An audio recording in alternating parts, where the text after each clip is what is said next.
हीरे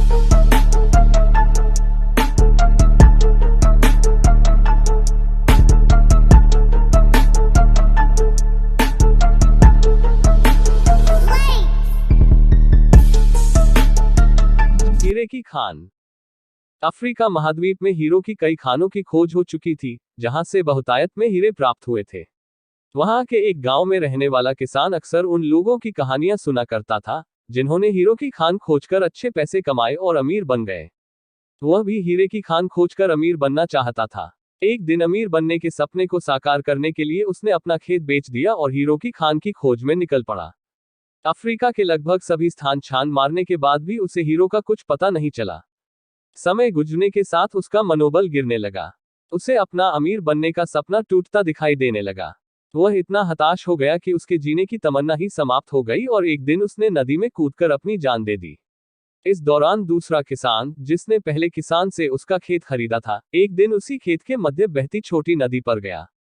सहसा उसे नदी के पानी में से इंद्रधनुषी प्रकाश फूटता दिखाई पड़ा। उसने ध्यान से देखा तो पाया कि नदी के किनारे एक पत्थर पर सूर्य की किरणें पड़ने से वह चमक रहा था। किसान ने झुककर वह पत्थर उठा लिया और घर ले आया। वह एक खूबसूरत पत्थर था। उसने सोचा कि यह सजावट के काम आएगा और उसने उसे घर पर ही सजा लिया। कई दिनों तक वह पत्थर उसके घर पर सजा रहा।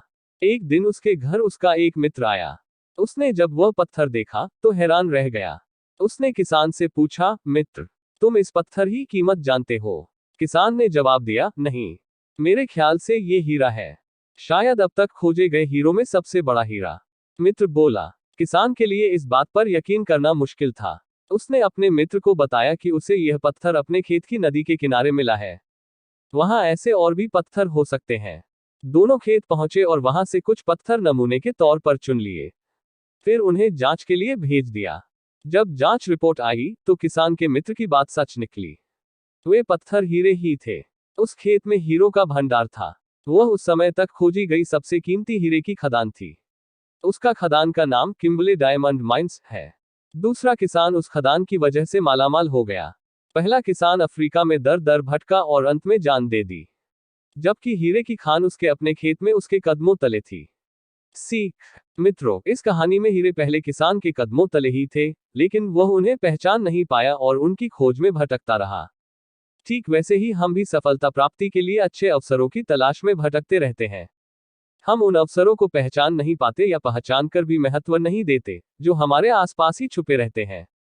जीवन में सफल होना है तो आवश्यकता है बुद्धिमानी और परख से उन अवसरों को पहचानने की और धैर्य से अनवरत कार्य करने की। सफलता निश्चित है।